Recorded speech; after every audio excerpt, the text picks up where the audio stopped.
ये जब से बना है ना पीएम केयर्स फंड 2020 में कोरोना के टाइम, तब से इस पे शंका थी। बड़ा खतरनाक है, बड़ा अजीब है कि आप जनता की भलाई के लिए पैसा इकट्ठा कर रहे हैं और जनता को बताएंगे नहीं कि कितना इकट्ठा किया और कहां लगाया, क्योंकि ये देश के लिए बहुत खतरनाक है बताना। ये बड़ी अजीब चीज है कि जनता की भलाई के लिए यदि कोई पैसा इकट्ठा करे और पैसा इकट्ठा जिन संस्थाओं से किया जा रहा है वो बोल रहे हैं कि ये तो एक वॉलेंटरीली दिया हुआ चंदा है, ये टैक्स नहीं है। जनता से जब टैक्स लिया जाता है और जो उनको देना ही होता है, वॉलेंटरीली नहीं, मैंडेटरीली चंदा जब देना पड़ता है यानी कि टैक्स, और जब वो टैक्स देते हैं तो ये जो है कंसोलिडेटेड फंड होता है। इस पे संसद को अधिकार है प्रश्न पूछने का और आरटीआई लगाने का कि आखिर जनता के टैक्स का पैसा कहां गया। तो वो एप्रोप्रिएशन बिल के तहत ही आप खर्च कर सकते हो। एप्रोप्रिएशन बिल लेके आओ, सदन में पास कराओ, जनता से कलेक्ट किया हुआ टैक्स खर्च करो। लेकिन यदि कोई चंदा दे रहा है वॉलंटरीली तो संसद में प्रश्न नहीं किया जाता और नहीं किया जाना चाहिए। और ये संसद में किस पे प्रश्न होना चाहिए नहीं होना चाहिए स्पीकर का काम है, लोकसभा अध्यक्ष का काम है। यहाँ पीएमओ डायरेक्टिव प्रधानमंत्री कार्यालय निर्देश दे रहा है कि इसके ऊपर चर्चा नहीं होनी चाहिए, इसके ऊपर कोई प्रश्न नहीं होगा, इसके ऊपर कोई आरटीआई नहीं होगा। ये निर्देश इसके हैं प्रधानमंत्री कार्यालय के। तो यहाँ सेपरेशन ऑफ पावर्स, शक्तियों के पृथककरण का जो सिद्धांत है उस पर क्वेश्चन मार्क आ जाता है। और क्वेश्चन मार्क इसलिए और आ जाता है क्योंकि जो मैं आपको बता रहा हूं कि जो गवर्नमेंट के पीएसयूज हैं, पब्लिक सेक्टर अंडरटेकिंग्स हैं, ये तमाम कंपनियां, गेल, सेल,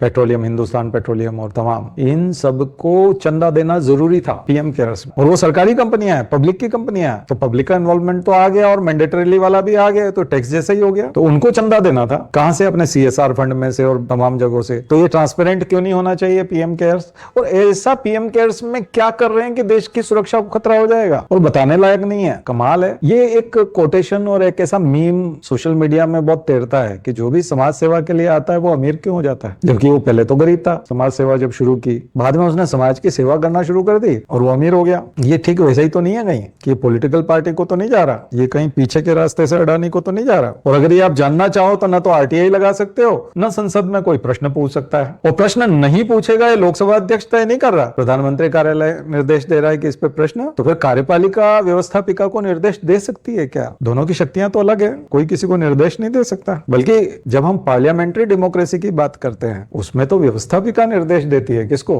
कार्यपालिका को। ये उल्टी गंगा कैसे बह रही है? PMO directive on PM cares. तो बहुत सारे क्वेश्चन मार्क है यहाँ पे।